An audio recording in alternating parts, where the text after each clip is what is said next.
माता पिता न रहने पर मायका कितना पराया हो जाता है।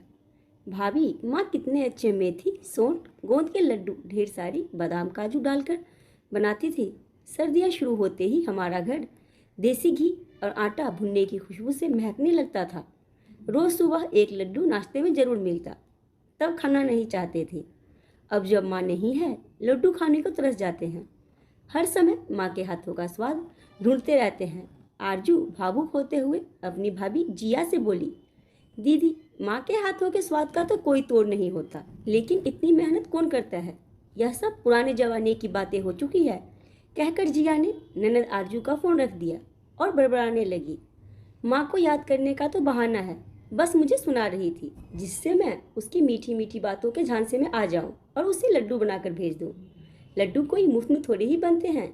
एक तो इतनी महंगाई, उस पर भी इतनी सर्दियों में कौन मेहनत करेगा। मुझसे तो ना होगी। उसी दिन आरजू को उसकी भतीजी काव्या खरीदारी करते हुए बाजार में मिल गई। दोनों बुआ भतीजी एक ही शहर में ब्याही थी, इसीलिए अक्सर ही दोनों मार्केट में टकरा जाती थी। दोनों में प्यार भी बहुत था, क्योंकि आरजू ने काव्या को अपने हाथों से पाला था। आज भी दोनों एक दूसरे को देखकर खुश हो गई और चहककर बातें करने लगी। बुआ, कल ही तो भैया आए थे और माँ ने मेरे लिए मेथी, गुड़, सौंठ, गोंद वाले देसी घी से तर लड्डू भेजे थे। आपको तो पता है मैं ये सब नहीं खाती, कितना फैट होता है इन सब चीज़ों में। फिर भी माँ पता नहीं क्यों भेज देती है। मेरे यहाँ तो कोई नहीं खाता। सब सामान घर में काम करने वाली आंटी को उठाकर दे देते हैं। आरजू को एक बार सुनकर बुरा तो जरूर लगा कि भतीजा आया था और उसके घर नहीं आया। इन सब चीज़ों का तो वो बुरा नहीं मानती थी कि भाभी ने अपनी बेटी को कुछ भेजा और मुझे नहीं भेजा। वो समझती थी कि मैं तो अब पुरानी हो गई हूँ।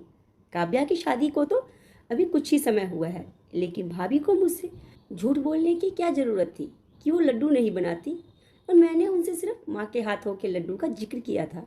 ये थोड़ी ही कह रही थी कि बनाकर भेज दो। उसने यह सब बातें दिमाग से हटाकर काव्या से कहा, बेटा ऐसा मत कहो, माँ ने इतने मन से बनाकर भेजे हैं तो एक आधा तो खा ही लिया करो।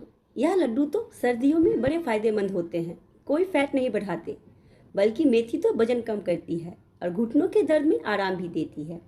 देसी घी तो आजकल डाइटिशियन भी खाने को बता रहे हैं, बहुत बढ़िया रहता है।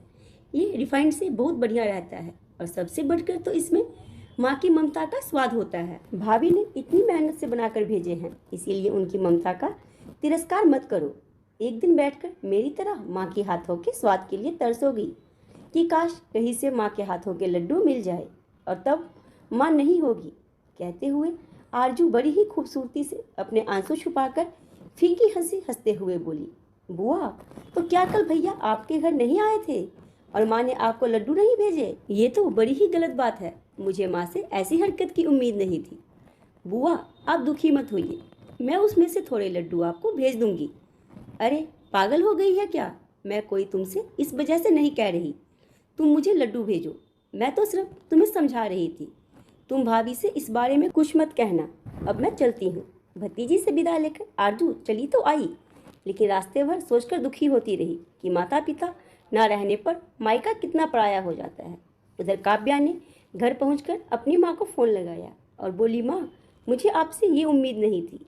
आप बुआ को एक छोटे से डिब्बे में लड्डू भेज देती तो आपका कुछ घट नहीं जाता, बल्कि बुआ की नज़रों में आपका मान और भी बढ़ जाता। माँ, भाभी गर्भवती है, उनकी अगर बेटी हुई तो आने वाले समय में मेरे साथ भी वही होगा जो आज आप बुआ के साथ कर रही हैं।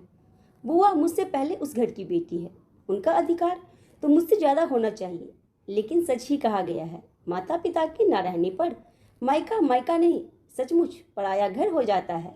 आपकी हरकतों से मैं अपने आप को अभी से तैयार कर लूँगी, जिससे कल को भाई भाभी की हरकतें मुझे बुरी ना लगे। कहते हुए काव्या रोने लगी। मुझसे सचमुच में बहुत बड़ी गलती हो गई। बहुत सही बात कही। आज जो मैं तेरी बुआ के साथ कर रही हूँ, कल वही तुम्हारी भाभी तुम्हारे साथ करेंगी, क्योंकि कल अपनी बुआ की जगह तुम होगी। मैं आज ही दीदी से हाथ जोड़कर माफ़ी मांग लूँगी और आगे से ऐसी हरकत कभी नहीं करूँगी। हाँ माँ, अभी के अभी बुआ को फ़ोन लगाइए। जब मुझे इतना बुरा लग रहा है तो सोचिए बुआ को कितना बुरा लगा होगा। जिया ने तुरंत फ़ोन लगाकर आरजू से माफ़ी मांगी और आरजू ने भी बड़ा दिल रखते हुए जिया को माफ़ कर दिया। तो आज की कहानी के बारे में अपनी राय मुझे कमेंट बॉक्स में जरूर। अगर कहानी पसंद आई हो तो वीडियो को लाइक, चैनल सब्सक्राइब, वीडियो को शेयर करना ना भूलें।